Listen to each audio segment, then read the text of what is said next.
All right, hello, Ooh, hello, buddy. hello. On this episode of, I can't call it the Summer of Soccer 2026, we're going to talk more soccer. It's not, I call it episode 2 weekly. It's not really episode 2. It's like game 15, whatever. So Whatever. We're here. we're We're gonna talking review football. we're gonna review this week's games. We're gonna talk about Trinity. USL is still ongoing, so we're gonna talk about that as well, and much more. Okay, so let's go jump in here. We're gonna do the usual. Follow us at Dallas Guardians on everything: X, Facebook, YouTube, Reddit, and Blue Sky. We'd really appreciate it. Go to DallasBearGuardians.com to sign up on our newsletter. That Go is also support our something. partners, Petacolas and Roller Town. Go Yes, support indeed. our Yes, indeed. partners. They have every game on. The beer is cold. They have not yet been drank out by a fan base. Yes, indeed. Yes, Go indeed. put We that got to the test. lots of beer going on here for sure. Okay, so we're gonna jump in here. We're gonna do physical media. All right. So I'm doing Rest in Peace, D'Angelo, Deja Vu, Ooh, Absolute banger. Heat, right here, Philly's finest. He died. Was it this year or end of last year? I think it was this year. Yeah, I think it was early this year. What's on that album? This is Brown Sugar. Ah, No, this is not Brown Sugar. This is the one where he took his shirt off. How does it feel? There you go. okay. Untitled.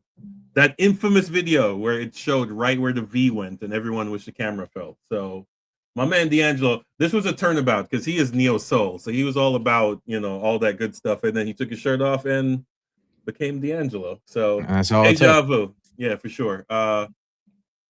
He has two classic albums. He has more albums, but this and I'm trying to remember the first one, absolute classic. But this D'Angelo album, along with Jill Scott, Erykah Badu, that era of neo soul music was undefeated, and I kind of wish it would come back. Right now, we're doing too much whispering on records and not giving you enough soul. But yeah, Voodoo by D'Angelo. What do you got today, Dennis? I've just got delivered to my doorstep about a week or two ago. I haven't got a chance to really dig into it yet, but I've got Paul Tenorio's The Messi Effect. If you do not know Paul Tenorio, he is an incredible soccer writer. He has been around the game for a very long time, and this is his latest that just came out this month. It's about how the global legend changed the future of American soccer, and it really is about how the game has changed and what we've done here in MLS and all the stuff that's going on, and bringing the World Cup here. And if you're not familiar with Paul Tenorio, he was one of the guys that was featured heavily in the U.S. Against the World documentary. Just an all around great dude and a great sports writer. So go check that out. Yes, indeed. Yes, indeed. All right, so we got check out D'Angelo. Hubert actually had a book last week that I've been meaning to order, so go ahead and get that done. Belated Juneteenth to everyone. We are recording this on the 22nd. The World Cup is all encompassing, but we will just want to acknowledge that. All right, so we got some big news here. We're going to jump in with Trinity first before we jump into the World Cup. So big news with USL Super League. I don't know if we hit that. It was like right after the last pod and the World Cup starting. So USL Super League is switching to a spring fall Calendar. this summer. The experiment of the fall spring, which I think we all thought was a good idea and a test bed, and MLS is going to take it and run with it. But I think that big break in the middle is a momentum killer, not only in attendance but player performance, etc. So they are now going to go back to. It would also allow, one of the big issues I think me and Dennis had is loans leaving right when it gets good. So that will definitely. But yeah, so our correspondent for Trinity is going to jump in here and let us know what's going on down by the Cotton Bowl. Yeah, a few different big stories coming out of Trinity as we move in here throughout the summer. As you mentioned, the calendar flip is taking place, which leaves us, which means that the season will be starting up in the spring. So, in lieu of a full season, we will be doing a fall schedule. They're going to be playing. All 7 other teams will be playing a 14-game home and away schedule throughout the fall here, which will take us right up into November, followed by 2 rounds of playoffs like they're normally been. It'll just be a little bit shorter than the average season has been. But the big news is they open up at the Cotton Bowl on August 15th. They play 4 out of their first 5 at home. Then they go on the road for 4 league games in a row. They come home in the middle of that for the State Fair Classico, which has not yet had an opponent or an official time announced, but or it does say 4 p.m. here, but I think that's tentative. We don't know who the actual opponent is going to be for that. They play 4 league games and then on the road, and then they play 3 of their last 5 at home, and then wrap up the season on November 28th at Carolina Ascent, Nathan Thackeray's old hometown. He was a Courage guy, not a Ascent guy. But this has been pretty interesting. There's been some confusion about ticket sales and what this means. If you renewed already, you still get a full season. You can add on the additional half a season on the back end of 27 for a 30% discount, or you can get refunded. There's a whole bunch of different ways to go about it. So talk to your ticket rep. But and here we go. The French, as we speak, recording this, France is now walking off the field for lightning weather. So we're going to be in for a long wait for that. But yeah, continue. Oh no, you think they would have let the half expire here, right? They only had another. Oh no, they went to half, right? Oh, is it the half or is that the yeah, they went to half. They went to half. Okay, well then there you go. So we'll see if they come out for the second half. But yes, yeah. Trinity ticket prices. Yeah, ticket prices remain unchanged. If you already prepaid your season or have renewed for next season, you will get this half season plus the first half of next season and can add on the additional back half of 27 for I think 30% discount or something else like that. So they're trying to make it really accessible. Sorry, pause for hydration break. There you go. Sponsored by Pedicolos and Rollertown. Check your local listings. But I think this short sprint season will be a lot of fun once we figure out who is playing for this team. If you haven't been paying attention to the Dallas Trinity, a couple of weeks ago, the club announced that they are parting ways for a total of 14 players. We can run through that really quickly. You got Amber Wisner and Maya McCutcheon and Sam Estrada all retiring from the league and from the game. So that's 3 retirees. And then you've got Celie Strong and Caroline Swan headed off to college. Tyler McCamey departed the club for a deal with Barcelona, which is incredible considering she started out. This was her first professional season, actually starting and getting minutes. She got her first professional minutes here. And in half a season here in Dallas, she earned a spot on the Barca roster. So that's just incredible. It's the best women's club in the world.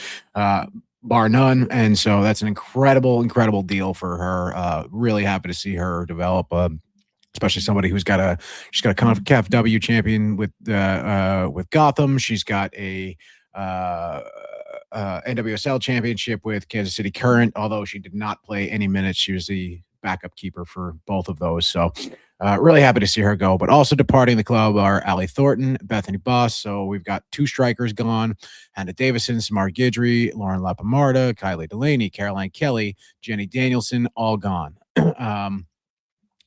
That also leaves Chioma Ubogagu is injured. She had ACL surgery, so she will be missing the entire season. So what essentially that means is we have 8 rostered available players. There are 9 players that are returning, 8 are rostered. That leaves us with Heather Stainbrook, who turn of fortune now. This means Stainbrook will play the entire back half or the entire full fall sprint season. Stainbrook was scheduled to leave in December at the end of her loan, which means we would typically lose her halfway through the season. But this is a benefit of that, like Marcus just mentioned. Winnie Bellata comes back in the midfield. Lauren Flynn back at center back. Cam Lancaster out on the wing. Lexi Misimo, Jasmine Hamid, and Sydney Cheeseman and Sierra Hinson all return. So that is where the roster stands as of right now. What I can tell you is that deals have been already made. The roster is pretty much complete. I haven't actually seen it myself, but the roster is pretty much complete pending league approvals. So the league the league calendar actually ends on July 1st. So we are expecting to see something at or around that point once the league actually approves those deals and approves some incentives and some transfers and things that might be going on. So expect big news. We want to get into a little bit of speculation. Yesterday or the day before, yesterday, Tyler Isagrig, who is a Arlington native, played at Solar, played at Baylor, spent some time at TCU, was seen having coffee with Ken Lancaster yesterday. Isgrig is currently signed to Saint Etienne in France, but she is also followed on Instagram by Caroline Swan, Lexi Misimo, and Sid Cheeseman. So a good possibility that Isgrig might be added to the roster. We also could just be blowing smoke, and this could be an absolute nothing burger because she is an Arlington native and might just be here to enjoy the World Cup. We have no idea. Indeed. But looking forward to seeing where this roster lands, and looking forward to getting to know all the incoming players and seeing what to look for. Marcus, what do you think about the shortened schedule? Oh, I'm all for it. Like I said, one of the complaints, I know me, you, and Hubert have said it multiple times. When we finally get a good player, maybe a bottom of the roster NWSL player, and we're getting to getting some good work done, they get called back, and you can't really complain about that because of the way the seasons work. Also, side note, I think part of this has to do with them trying to work out that women's US Open thing that they're trying to work out. So if they're both on the same calendar, I think that would also be beneficial. I know we have the Division 2 coming in 28, likely with the WPSL Pro, but I know NWSL is also working on a second division, so soccer wars all over again. But yes, I think this is a good idea. I also think for a local perspective, Trinity and Atletico can now, since they're running basically the same schedule, can now share marketing budget. I know people might say, well, there might be a conflict. There won't be a conflict. That stadium is empty for most of the I don't know year, so much about marketing budget, but Yeah. they can definitely sell, I think, some co-branded tickets. I think you can do some ticket packages that get you to both. I think it's worth it. But I will say I do think that they spiritually and not saying that one is right or wrong and one is or either one of us is right or wrong here, but I do think they have two different aspirational audiences. I think Atletico tends to be a little bit more down market, a little bit more local, Dallas proper, South Dallas, East Dallas, when Trinity is looking to be a little bit more Highland Park and uptown. I don't think look, I'm not gonna argue and tell you which one is right and which one is wrong, but they've got two different targets. So but it would be nice to be able to get a co-branded ticket, right? It'd be nice to get one like Lexington does and like some of these other clubs do. Give me a ticket for the men's and women's and just shut up and take my money. Yeah. When I say co-branding, I mean co-branding the fact that soccer is played here. So Right, it's not a yeah. strange idea of the fact that you will come down to the Cotton Bowl for a game. Because like right now, I'd love to see a double header. I'd love to see an Atletico Yes. afternoon game followed by a Trinity night game, or vice versa. Right? Let's do a 4 and a 7 o'clock game. Right? Let's have a whole day out at the fair and let's go have a good time. Yes, it's like I said, it's pretty cool. Hopefully, once USL Super League grows, because I know some guys with Atletico, talking to them, they want to do a proper State Fair game. So it'll either be San Antonio and or Tulsa coming down for a game, and then obviously Oklahoma City, once they're together, we can just do the Red River rivalry in soccer. It'll work out beautifully. So there you go. Texas, Oklahoma, Dallas, Oklahoma. Sure. Dallas, Oklahoma. I guess it's OU and UT, so we don't care about Austin, but whatever. Anyways, but yeah, no, I think it's that really works good because Dallas is actually like the midpoint between those two cities. Pretty much, that's what I'm saying. Close enough to it, right? Yeah. So no, but in all reality, I think this is a good idea. I think it's a good thing. We're still concerned with the league. They need to be what, 12 by year 4, right? And we're in year 3, so yep, we got some work to do. And there's also there's the West Coast issue. They are not currently in the Pacific time zone. I am concerned about the viability of this league. I'm rooting for them and I'm doing, my part to help support, but I am concerned about the viability of this league on its own. I do think that matching with the NWSL calendar and playing games against NWSL opponents and potentially getting that open, or we don't actually have a name for it, but I know it's going to be open, but I mean, yeah, Leagues Cup basically. Yeah. Having that Women's Leagues Cup, I think is going to improve the viability and you start playing meaningful games against NWSL teams, you can start getting more eyes on the product. And I do think that the best case scenario for a Super League, though, is an eventual merger with WSL, and whether that be a second tier to start and work your way up or something else like that. I almost think we can get Pro Rel on the women's side quicker than we can with the men's. No, that's not gonna happen. There's more monopolistic on the women's, to be honest. And WSL has that completely locked down. Like completely. At least Yes, with but MLS. yes, but Yes, there we go. Improv. yes, Improv. yes, That's but how you do it. Yes, but yeah. I do think some of the owners on that side, at least the ones that are not MLS owners, are a little bit more open to working with the USL. Maybe not directly supporting them, but Michelle Kang's obviously Washington sends a ton of players down here. By the way, that's my pick for who we should play in the Classico. Bring Trinity to town. Bring Trinity Rodman to play. Bring the Spirit down here, and let's get Parent Club versus Child Club here. For sure. Why not? Let's make it work. Put Trinity Rodman in the Cotton Bowl and watch us sell out 90,000. Oh, calm down. All right. So while we are talking about the Cotton Bowl, yes, I'm excited for this. Tell me all about this. It was pretty awesome, man. Down there, it's not done. Obviously, it's still. You'll see it here. So this is. They got screens and beer. That's all that really matter, right? Pretty much, yeah. So it is the courtyard. They have the courtyard up. They don't have the branding on the field yet, but here you see. There is probably close to 1,000 people out here. They have it's like a converted basketball court here. No, so this was the dirt track that was in between these buildings. So they put down stonework. They built the fenced-in field. Behind that is a parking lot, and right now, because they don't have the inside kitchen, they just have a food truck back there. Really good burgers on the back end. That's fine. They have the really nice portable bathrooms, like the really nice step-up porcelain ones, really nice. And then they have a container with the alcohol here on the side. So yeah, no, this is pretty awesome. They're working on the interior. I was actually trying to go in and get some video of it. But yeah, so this is the offices. Then this is where the den will be, where there'll be two doors, skinny doors that allow you to go in. And then there you go. It is pretty nice, man. It's really strange. I actually think half of these people think this is a part of the Fan Fest, because I just saw groups walking like they were going to the going to the Fan Fest fairgrounds, and they're just like, oh shit, the game's here, and they just turned in. So good on them. That's not bad either. Yeah, either way. I mean, what's the difference between the Fan Fest and this? Big screen and alcohol. That's all you really need to support your team. So we don't really give them shit. We talk about the fact that they're just a branding exercise, but as the branding exercise goes, they're doing a semi-decent job at it. Look, I got to say this, along with all of these other kind of pop-up installations that are going on. I know we've got there's the big Fan Fest happening down at Fair Park, but you've got Clyde Warren Park's got something set up. You've got downtown Frisco's got something set up. There are these little kind of pop-ups all over town where people just set up screens and they camped out with lawn chairs and they're watching a game. That's what this shit's about, man. This is what it's about, and I love to see this.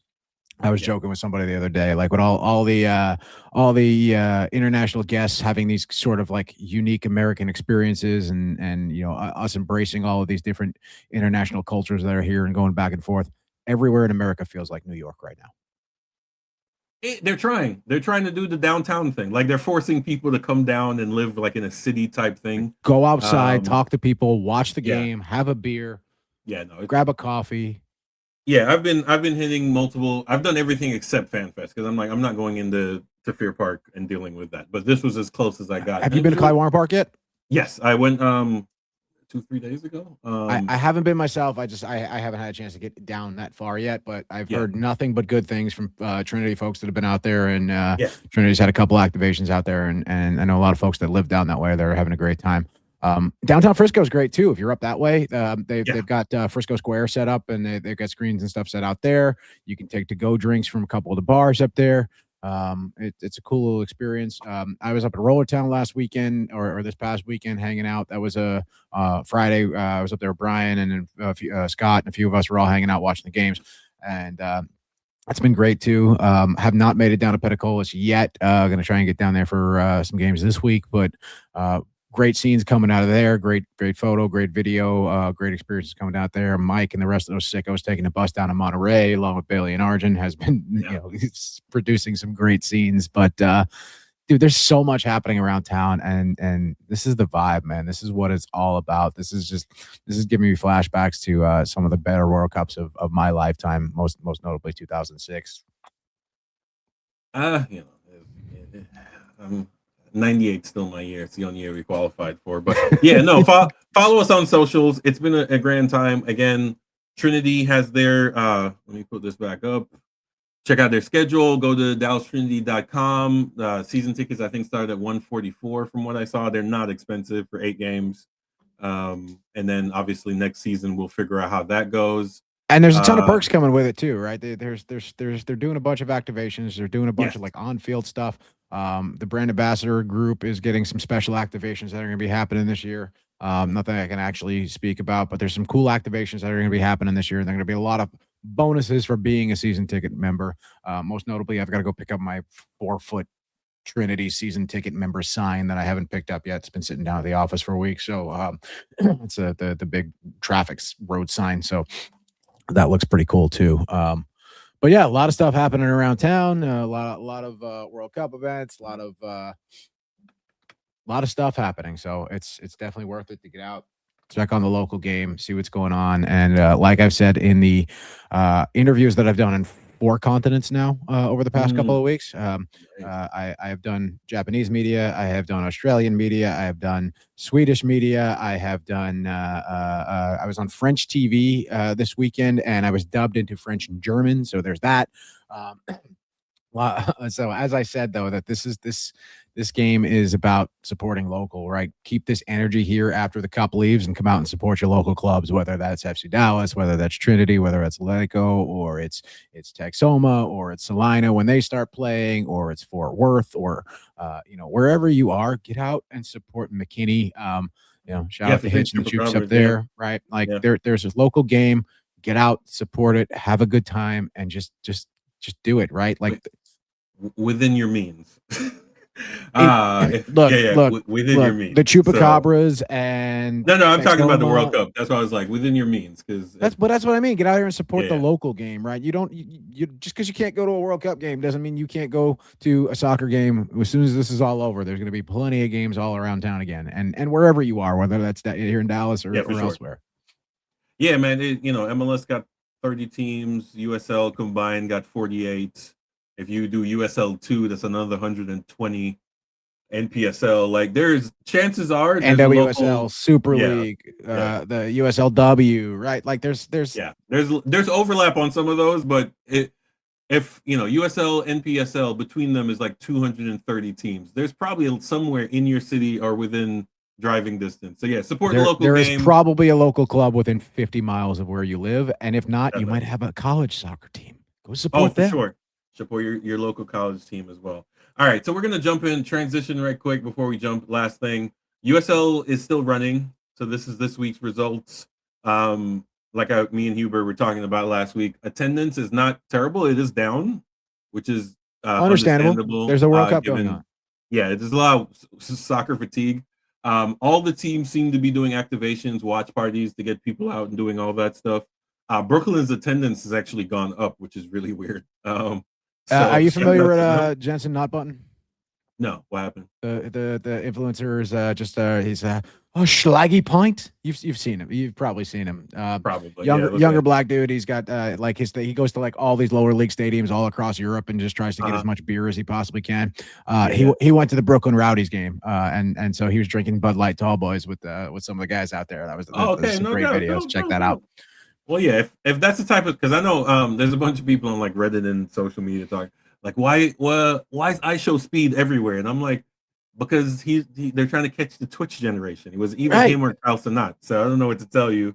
And he's at least sports adjacent, doing all the tracking and all that stuff. Kai Sanat would have just been out there talking absolute trash. So at least this way, they got somebody young and relevant to cover, and his streams are doing.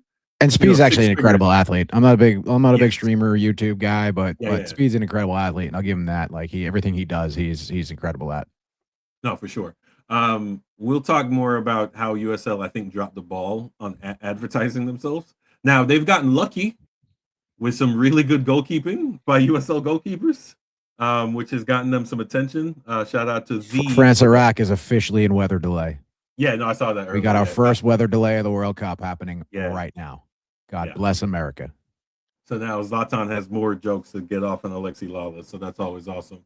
Look, Um, I'm not a big Zlatan fan, but I am enjoying watching him hate on Alexi Lawless. yeah, I don't. Funny enough, I don't think it's real hate, but Oh the no, this shelter-in-place is all talk television Oh, scripted TV, pro yeah. wrestling bullshit. But Yeah, it's it's I'll awesome. take anybody dumping on Alexi anytime. For sure. But yeah, so USL Championship, USL League One is still going. So unfortunately, there is a World Cup game every Saturday, so it's kind of hard. You got to make decisions on that type of stuff. But again, $600-700 for one ticket, or you can get a season ticket for that much. Even half tickets are cost that much. Yeah. You can get a season ticket for like a third of that of some of these teams. Well, half. Yeah, I mean, not the Louisvilles or Sacramento's. The big No, boys still but cost quite some a of bit these USL yeah, clubs, you can get a season ticket for sure. like $300. Yes. And it comes yeah, with a free jersey. Yeah, Corpus Christi keeps calling me because I went to one game. Goes like, to one game. That's crazy. I'm like, I don't live here. I keep responding like I live in DFW. But anyways, USL is still doing what they're doing. But again, the fact that they did not put, we'll go on a tangent afterwards when we do the World Cup in review, and we'll talk about the goods and bads and whatever. But the fact that they did not put aside $2 or $3 million to buy ads on Fox makes no sense to me. But whatever. This is your version of the Super Bowl. The same way Tide will spend $6 or $7 million to get all those eyeballs on them. The fact that USL the same way the XFL or the UFL, whatever the league the Renegades play in, right? The UFL, I think is what's UFL. Yeah, it's the UFL now. It's the old XFL, right? It's the same thing. They just changed the name again for the 16th time. But the same way they spent a ton of money advertising at the end of the Super Bowl that spring football is starting up. USL should have been all over this. Whether it didn't even need to be TV spots. There should have been targeted internet ads, and I just don't think the league as a whole does a good job of marketing. I think it's there are clubs that are very good at marketing and very good at branding, but I don't think the league as a whole does a good job marketing itself as a league. You know what I find funny, I think, is that they think it's not their job. And I'm like, here's the thing. If you want to demand 20 million, 25-ish million for championship and 50 for premier, whatever, you have to make the product worth it. So you need to take some of that money. What do I get for my money, right? Exactly. Like, what exactly do I get for my money other than referees to show up to a game? And to be honest, you could just call the federation and have referees come out, right? or call pro and be like, "Hey, can you schedule these?" You don't really need the league for that to be completely. It's not like there's this massive TV revenue share deal or anything that they're making millions of dollars on. At this point, the TV deal, if you believe USL only covers costs, but like MLS, I'm sure they lie because every union renewal time they're like, "We don't make any money." And you're like, wait, didn't you brag a year ago about this massive TV deal? you can't have it both ways. We don't make any money, massive TV deal. Those two things do not coordinate. Anyways, we will go over, like I said, they've gotten lucky. Haiti has 3 USL players. Carousel has 2. One of them doing really good. I think Haiti's already not. I think they were the first team to not qualify, having losing back-to-back games. So that being said, it doesn't really matter. Just having them go, I think, is good. They needed to do more marketing. I know ESPN and CBS, who are their partners, don't have the rights to the World Cup, but they are doing pre-games on those networks. They are doing post-games on those networks. So ESPN is doing some nothing. ESPN is like you watch like ESPN's top 10, and it's like there's like one soccer play and like 7 banana ball highlights. It's ridiculous how little ESPN because they're not part of the deal. They're not making a ton of money on this. ESPN is no longer sports journalism, and I can go on a 40-minute rant about that. I won't, but ESPN is pay for play advertising at this point. It's essentially Barstool with the Disney label. All right. So the reason I actually, because whenever this stuff would come up, I would actually watch it. But they had Stephen A. Smith trying to talk the World Cup, and I'm like, okay, I'm done. All right. Anyways, I love Stephen A. I love Stephen A. But come on. Yeah. Oh, I'm all right. Solo on before we jump into the World Cup. Solo on Dennis for 30 seconds. Talk your shit. Knicks in 5. Greatest city in the world, greatest team in the world, greatest people in the world. That parade was everything. I'm so mad I was not able to be in New York for that, for any of that. It's just absolutely incredible time. I had my Knicks jersey up here. Just absolutely incredible time. Jalen Brunson is the fucking GOAT, and Dallas fans, you should be pissed that he's not a Maverick.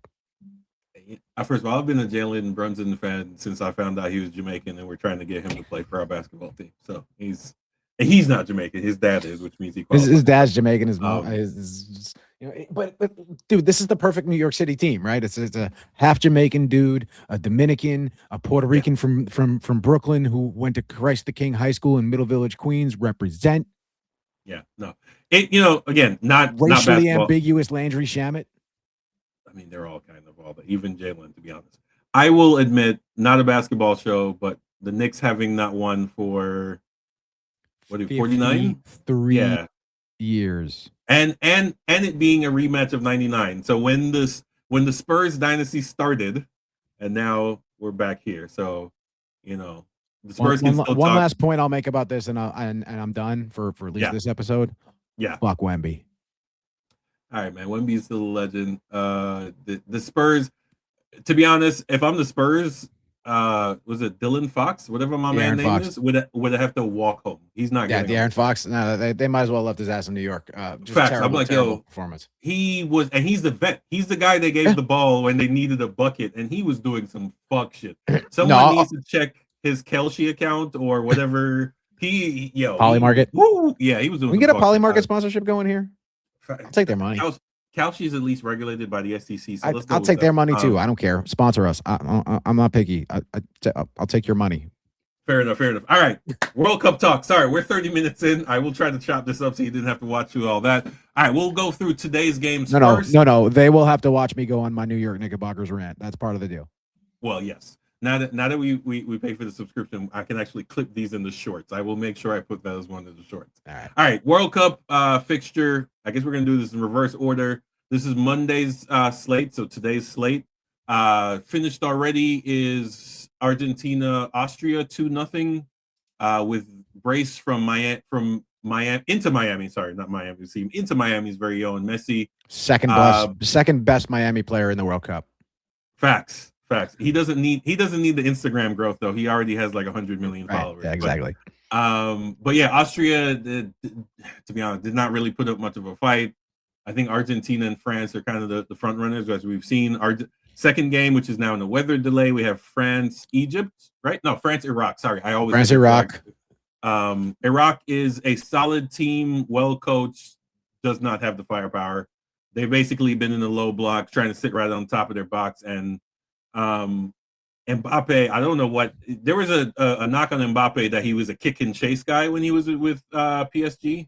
Oh, is he still with PSG? No, he isn't. He's at Rio now. Yeah. He was a kick and chase guy. He's no longer a kick and chase guy. He's got some skill. He's got some 1-2 touches. That's going to be great. We got Norway, Senegal. So we got Aaron. That's going to be fun.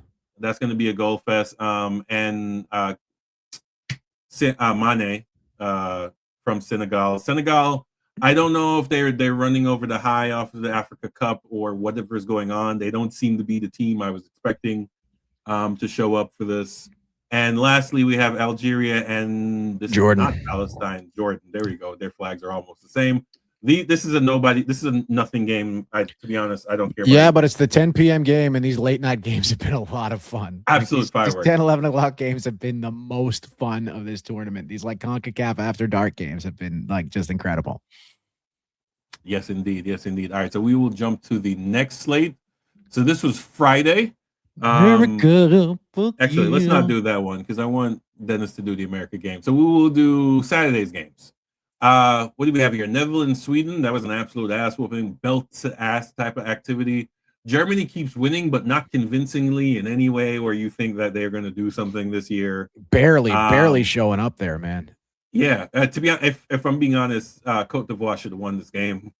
100%. That's the first time I think you and I have agreed on anything this year. Yeah. So, but again, Germany, they've won both their games. It's not convincing. It's not. UEFA looks a lot like the SEC right now. There's a lot of hypothetical victories being reported. Well, no, that's not true. Germany won 7-1, but it was against Carousel, so they should. Yeah, right. Come on. Let's. Yeah. Germany won 7-1, and Netherlands. They beat Sweden 5-1, but they lost. They drew with Japan a couple of weeks ago. Japan beat the brakes off Tunisia here. Yeah, so it's one of those. Ooh, missed call. Who's that? Okay, I'll call back. Yeah. Then we have Ecuador, Carousel. That's a hardy game there. That was a lot of fun to watch too. I've enjoyed some of these draws more than I have some of the big wins. Right, some of these draws have been really fun to watch. was it Tuesday? Was it Monday or Tuesday? Where every game was a draw, and I'm like, yo, this is. That was last Monday, I think. Was it Monday? Yeah, and I'm thinking it might. I don't know if it's travel. I mean, it can't be really. Besides Iran, everybody gets at least 2 days where they're supposed to be playing. So I don't know about the travel, but yeah, Ecuador is. I mean, they're commonable, but they're like not really one of the powerhouses. So I don't know what we really expect. And again, Carousel is happy to be here, but with performances like this, they're putting him. They're putting when they need to put The in. eventual Curacao Cape Verde final is going to do massive numbers. Absolutely, they need to do a friendly after this. I think 100%. they can sell out. They can sell out the stadium here and 100%. Put it in Hard Rock. Oh, for sure, and get both those federations some much needed cash flow for building into the future. Tunisia, Japan. Japan did not look great that first game. This is obviously a good result for them. I think with a I was tie, at that first game. I beg to differ a little bit. I think they played a little hesitant, but I do think that they looked really good at that first game. And my goodness, the Japanese supporters are just the noise that they bring. They put the Dutch on their ass. The Dutch were awfully quiet in that game. Yes, indeed. Brilliant orange kits though. We love that. But yeah, no, this was a good slate of games. Tailgate club. I'm calling the Dutch a tailgate club. Ah, come on now. Dutch supporters are nothing but a tailgate club. Is that what it is? Pre-game vibes only. Come on. All right, so we got Wednesday. I'm doing this all out of order. Wednesday slates. We had Portugal. Obviously, we've had some. I find the disrespect that Ronaldo's getting now, where everyone refers to him when they refer to him, they say Ronaldo, and then when they refer to C9, they're like the real Ronaldo, and I'm like, well, that's kind of insulting, but it's true. When you share a name and a sport with someone who's that's like someone who's, if Michael B. Jordan played basketball, it was a really good basketball player, they would still call the real Michael Jordan and then Michael Jordan. Right. So that's what we're running to here. Portugal, people are saying they should bench him, and I kind of agree. I think he'll probably. You got to make start a great him. super sub. Yeah, you got to start him for marketing reasons, but at a certain point, like he's aging out, and his team don't like him. Like if you watch the Argentina game, they're dog shit, man. It's not even that. It's not even that. They're not even looking at him. There are a couple of times I'm watching the game. I'm like, oh, he's wide open. They'll turn and pass the other way. Sorry. You watch. Meanwhile, pause for hydration break. Hydration break, sponsored by Rollertown and Pedicolas. Follow us on socials. Yeah, there are games where you watch the Argentina game and guys they'll have a cleat run towards goal. They'll stop, turning around, like, where's Messi? I don't know maybe they like the guy. I don't know what it is, but Portugal, I've seen opportunities where they're just like, no, we'll make a back pass instead of passing it to Ronaldo. Yeah. That being said, he was offside on a goal, so that doesn't help. Like you gotta, you might not be the main man anymore, but you gotta help the team. And if he's not going to help the team, he needs to sit down. Well, that's been his whole career. He's never really been a team player. Fair enough. England, Croatia. I think the Croatia run is over. They were finalists in 22, right? No, not 22. Yeah, they were 22. They were the one that gave Messi his first. Modric is a legend. The Ballon d'Or winner to break up the Messi-Ronaldo run. But I think he's done. Me and Hubert talked last pod about how all the stars that were being marketed were over 40. Look, if you're going to take nothing away from the Croatia game, just take away the incredible Petar Musa goal. Watching him be able to do that for his national team in the city where he plays, or at least in the Metroplex where he played. And there was a funny stat that was like he's officially scored 42 goals in the city of Dallas, and it's like none of his goals have actually been scored in the city of Dallas. The Metroplex, yeah. England, I think, is a dark horse to lose in the semifinals, but it's a dark horse from the same. You had me there in the first half. I'm not gonna lie. You look at they could field 2 decent World Cup teams with the depth they have. Harry Kane has become an entirely different player since moving to Bayern. And then when you have Rashford as your off the bench striker, that is some serious firepower on that team. The problem is their defense is still. I mean, John Stones, I'm not really that confident in his ability to do much of anything. Their midfield is so. But again, as far as banging in goals, they can make it work. So quarterfinals guaranteed. Semifinals would be a great performance for them. But the problem with England, the further they go into the tournament, the more anticipation happens. So it's one of them things like maybe going out early is the best thing for them. But we shall see. there's still some speculation that they might end up playing us on 4th of July the way it worked out. And It's not actually possible. I don't think it's ever actually been possible. That was a story that would turn out to be bullshit. Oh, is that what it was? I thought I looked at it and I'm like, because I know everyone was looking forward to the Iran. If Iran finished second and we finished second, then we would play them. Unfortunately, I think we're getting Bosnia. I love how you're talking about the United States and calling them we. That's the first time I've ever heard you say that. I got 2 passports, working on the third, so we'll rock with that. Which, funny enough, the third one would be England or British, so that'd be kind of hilarious. Yeah, good game. England, I think, is again dark horse. Portugal, I think their run is over, as far as that goes. And then we have the Black Stars of Ghana against Panama, which this game should have been worse. Panama's not a good team, but they're well coached. They're good. A lot of those guys play together. Panama has good flashes, though. Like they're not a great team, but they can put together some decent performances. Look how they beat the U.S. last year or 2 years. I mean, they're a tough team, and they know how to play CONCACAF ball. The problem with playing CONCACAF ball in the World Cup is even in CONCACAF territory, it's not going to work out. Yeah. But shout out to Ghana. They're not the Mexican team I think is going to go the furthest. I'm actually rooting for Morocco. I think they have the depth and the quality to make that happen. Uzbekistan versus Colombia, right? Colombia. Yep. Colombia had a great performance here. Yeah, this was a good game. James Rodriguez national team is not club James Rodriguez, which is just hilarious that he's just completely 2 different players. I don't know how somebody can be so bad at club football and so good for their national team, but I mean, it kind of makes sense, right? It's every 4 years and every week in, week out. There is a difference in that. So we do. Not a lot's being said that this is probably his last World Cup too. So. Oh, for sure. Yeah. Even he's still he's what, 28? He's not old. Oh, it's just how old is he? Hold on, you can look that up right quick while we transition. What do you? He's 34. Oh yeah, he's done. He should have been done last time. All right, he's gonna be 35. He's gonna be 35 by the time this tournament is over. He turns 35 on July 12th. Trust me, watching those Minnesota United games, I could tell. All right, we got Sunday slate. Spain 4, Saudi Arabia 0. I mean, Saudi Arabia benefits from the fact that the conference they're in, they're going to be. Oh no, that's New Zealand. I love how Australia moved because they wanted tougher competition. New Zealand is like, wait, Oceania gets a full spot, so all I have to do is win that, and I'm in every year. So. New Zealand, I think, had the right idea. Now, the fact that they're playing the Philippines and the Marshall Islands isn't going to help their competitiveness. But hey, you're going to qualify for the World Cup every single year. Good on you. All right, Spain 4, Saudi Arabia nothing. Spain, I think, again, top 5 favorites to go all the way. Belgium, Iran. I guess Iran had opportunities to win this. Red card for Belgium. Mistake by the young kid on the back line. I personally think the forward that he was chasing down was 34. I think the young man could have caught him.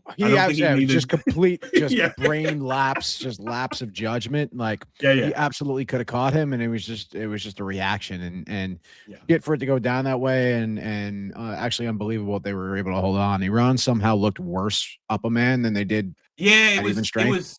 I don't know if the coach told them, "Hey, we just need to draw, and then we can beat Egypt." And it's not even a guarantee they can beat Egypt. They have beaten Egypt, but it's not a guarantee you can do that. So if I'm up a man with 20 minutes, I'm trying. Now that being said, FIFA did come and apologize because apparently the VAR got it wrong on their disallowed goal. The guy they were saying they were lining up against wasn't actually the last guy, so that sucks. But hey, it is what it is. That game wasn't even after dark. Yeah, there's no conspiracy, wink wink, to get them out early. Sure. I mean, Belgium couldn't get out of their own way for much of this match too, right? Like Belgium for sure. They were the gang who couldn't shoot straight. They were tripping over balls. They got their pockets picked. De Bruyne and Lukaku. Yeah, my Napoli guys have not looked good this tournament. Yeah, no, because they're combined 70 years old. I mean, Lukaku came in, saved the last game, and got a late goal. So off the bench immediately onto the score sheet, literally seconds later.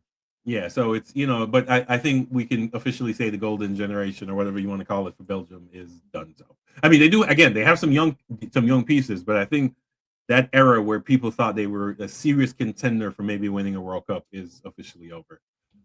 We have Uruguay and Cape Verde. Yep. the other superstar goalie of the tournament here. Yeah, I mean, Uruguay yeah. did not look good here. The fact that they got 2 goals was actually surprising. The way they played, they came alive towards the end of this game, and Cabo Verde was able to hang on here, but Uruguay just did not look like the Uruguay team that beat the crap out of the U.S. a few years ago. They just did not look like the guys that have been dominating CONMEBOL, and so they did not look like the spiritual competitor Argentina that everybody has shaped them up to be. Indeed. And you know what's funny about this? If they tie their next game, depending on how goals for and against, they might actually make it into the round of 32. Insane. So again, I personally think 48 is a good number. If we go to 64, we're going to start tilting at windmills here. I think 48 is a good number because again, even the small nations, Cape Verde and Curacao, are showing respectable results. If we go to 64, I'm thinking, Jamaica would qualify, which I wouldn't be mad about. But if we start stretching some of these, yeah. Let's stick to 6. You can do it, 48. but I think you have to go bigger groups, not more groups. What do you mean? More number of groups? Yeah, more teams in a group as opposed to a larger number of groups. I think you can have more teams in the first round, but then still narrow it down right away. Look, these minnows have been fun to watch, and so I'm not going to say we don't want more of it, but at a certain point, you can't have teams like Belgium and Sweden in here, mucking it up for everybody else. That's a fact, yeah. The mid tiers. All right, let's do Scotland, Morocco first. Good game. Scotland has been respectable. Personally, I think they should have lost to Haiti. Penalty not called. A whole bunch of other stuff. Brazil. Brazil, I guess we have to say that every soccer superpower I'm talking about has their run, right? Brazil had their run. Argentina had a lull where they weren't very good. And now Argentina is really good and Brazil's having their lull. So it happens. It's just going to be what it is.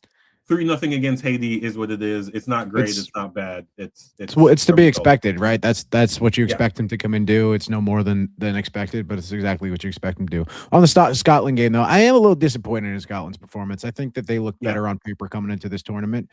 So I am a little bit disappointed by their first 2 games and the fact that they're going home early. Indeed.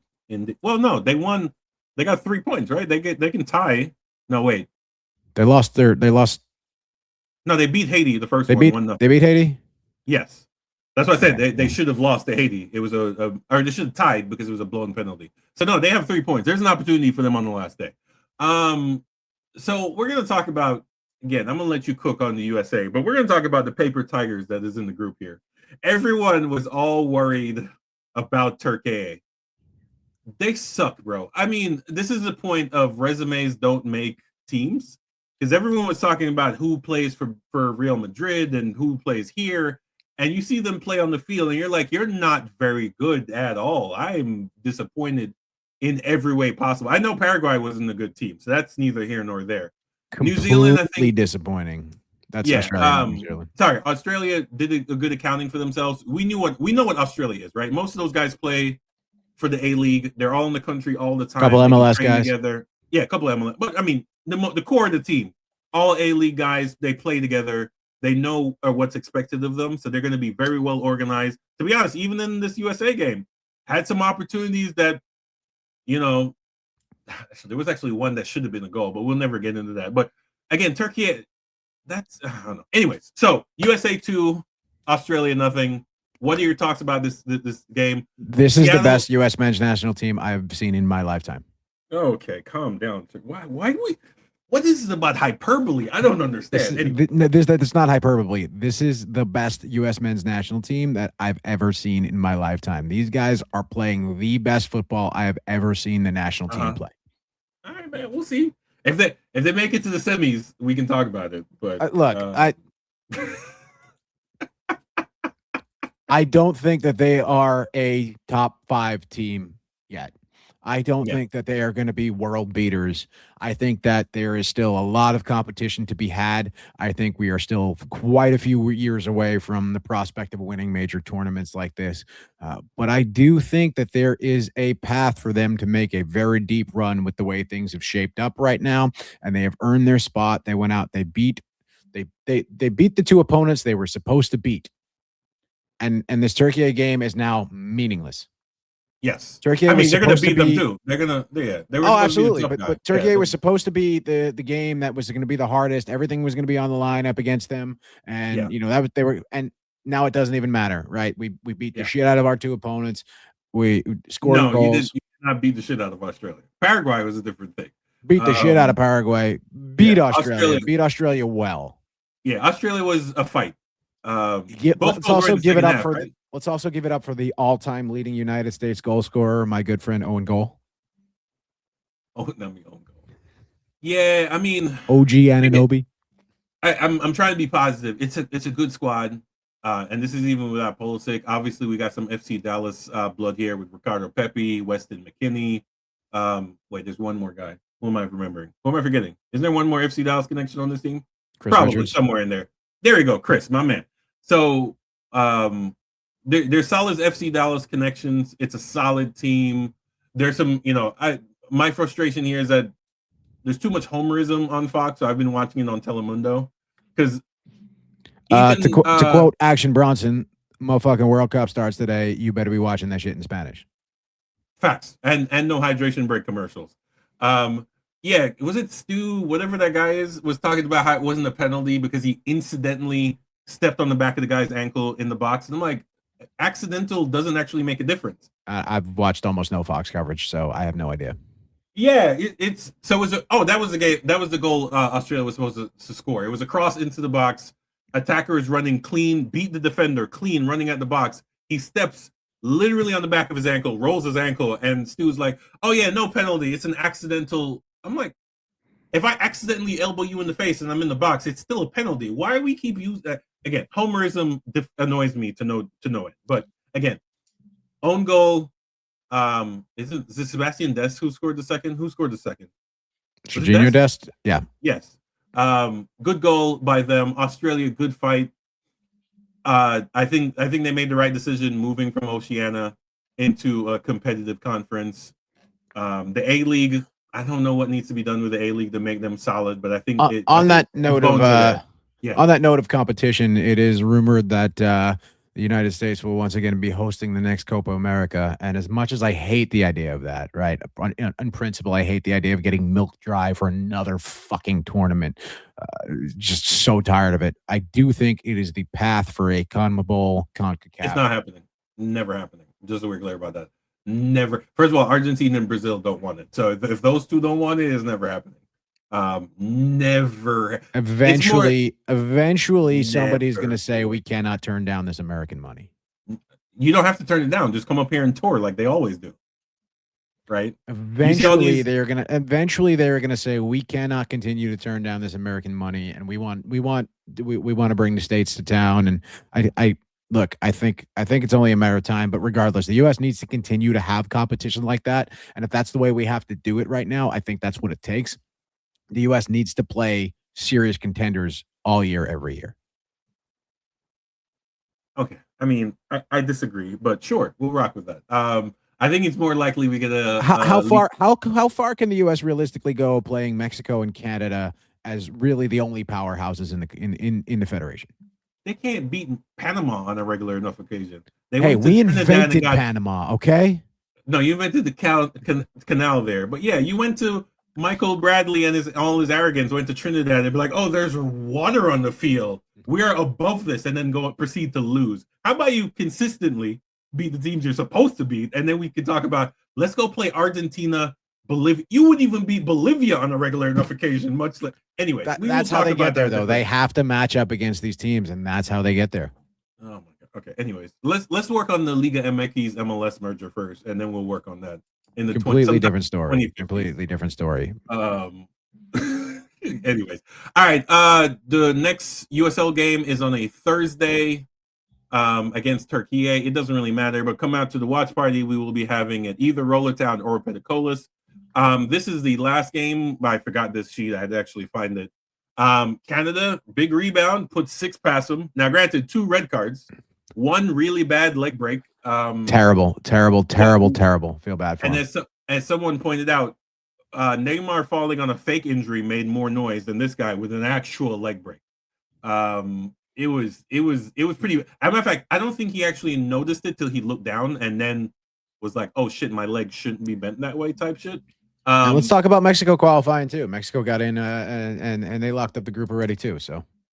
Oh, for sure. Mexico was always going to get out of this group. I love Korea, but it's they don't. I expect them to get out of the group. I didn't expect them to lock it up on match day 2 though. Yeah. Well, the way the rules work now, 6 points any 6 points we're going to get you in automatically. Yep. Although some of these groups with all the ties, I think it's the Iran group with all the ties that went on, 3 points might get you there, depending on how it works out. And I think fair play, it's goal difference and then fair play. So whoever has the most red cards, yellow cards, whatever, goes in. Yeah, it's head to head, then goal difference. Then, is that what it is? Yeah, head to head is first. Okay. First so I will say on the leg break, I will get to this point first. On the leg break, that guy did not mean to do that. The defender. No, just a terrible story break for everybody involved. I will say everything after that by Qatar was actually shit. Right? The response afterwards, the fighting after. Qatar is terrible. Qatar is a shit team. That. They're shit. They are shit players. They do not belong in this tournament. Well, fair enough. Did they qualify, or is it just because they were the past host? What was their path here? Did they qualify? I have no idea what their qualifiers were. It might have been because they were their most recent host. I think that's what it is. I think the former host also comes in, because they're in the same. Right? No, yeah, they play in the Asia bracket. So like Iran was the first to qualify, then Japan, whatever. And either way, Canada with a 6-0 and a tie, they're definitely in with 4 points. I think all they need to do is tie their next game and they're good to go. Korea, Sun has been very off this tournament. Sun's been very off this season. Fair enough. They actually took him off at like the 27th minute. It was the weirdest thing. I'm like, what is going on here? I think even the coach is starting to decide that this might be it for him. He's just not where he was even a year ago, and so who knows? But get old in the States very quickly. Oh, fair enough. I mean, all that processed food. Yeah, unless you're Messi, where you just walk around all day and then bang. Again, that's because he's down there. That's because he goes down to South America and gets his human growth hormone treatments every stem cell treatments every 6 months. Probably flies. He's so rich he flies in food from home. Like it's our likely the U.S.'s likely opponent in the next round, Bosnia, lost 4-0. This was actually really embarrassing. For Italy, yes. Fair enough, bro. Really embarrassing for Italy. Switzerland's on, and then Czechia, South Africa. I mean, good showing by South Africa. They fought. This was the performance I was expecting from South Africa in the Mexico game, but obviously a red card kind of throws all of that into the loop. Again, shout out to CONCACAF refs. We are record-breaking pace for red cards. I think we're on 7 now. We're just in the group phase, and I think we're all caught up on games. While I'm at it, I will look at tomorrow's slate. Before I put this out, let me do this here. World Cup games. But yeah, I talked to Hubert last week. I'm talking to you this week. What are your quick thoughts on the tournament so far? It's been a lot of fun, man. I've watched as much of every game as I possibly can. I've had it on wherever I've been. I've had it on all day at work. It's been a lot of fun, and that's really all we can ask, right? Like the games have been great. They've been. Almost every game has been entertaining at some level. The late games have been incredible to watch. The 11 o'clock starts have been fun to watch. Like I don't think there's been a single game that I've really said, "Oh, this is a boring game. I'm not really enjoying myself." Right? This is just, and we still got 6 or 7 weeks left to go here. Right? A lot more football to come, and I'm enjoying it. And that's all I really care about the World Cup is I'm enjoying it. No, for sure. I know next week we're going to start doubling up games, so there'll be 2 games at every time slot. Yeah, final match day will be. That'll be the decision day, so to speak. Not really decision day, but that decision day style. That's what they call it. Yeah. So we will talk about tomorrow, which is the last second game of the outing. Match day 2. England, Ghana. That might be a good game. Black Stars. Colombia, DR. DR's kits are not kits or whatever they wore to the airport with the tiger print and the black Yeah, suit. Are insane, absolute chef's insane, kiss. crazy The drip. Africans Like always they have. Yeah, it's Congo is pretty awesome. winning the drip World Cup. I'll tell you that much.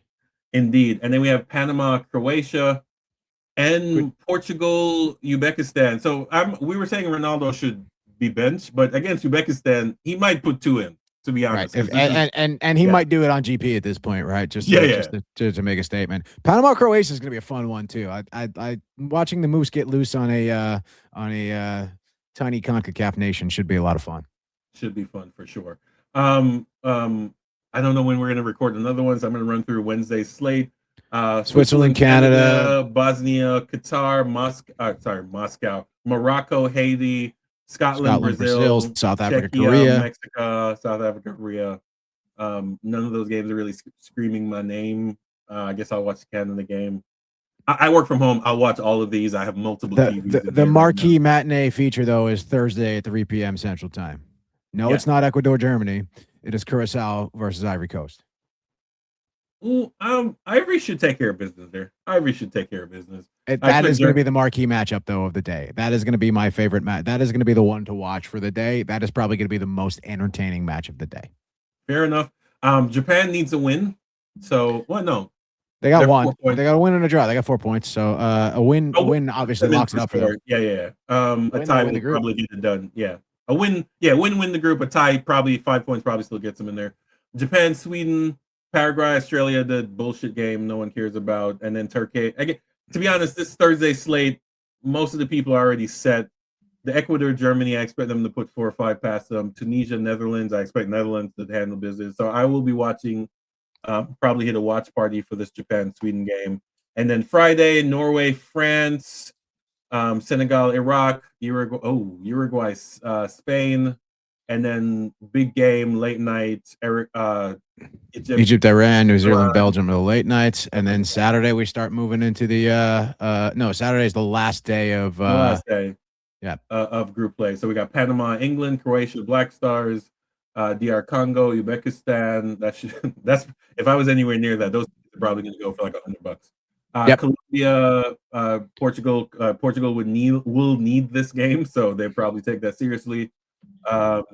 And Austria, Algeria. Why is that? Jordan, Argentina. I don't even think Messi will play that game.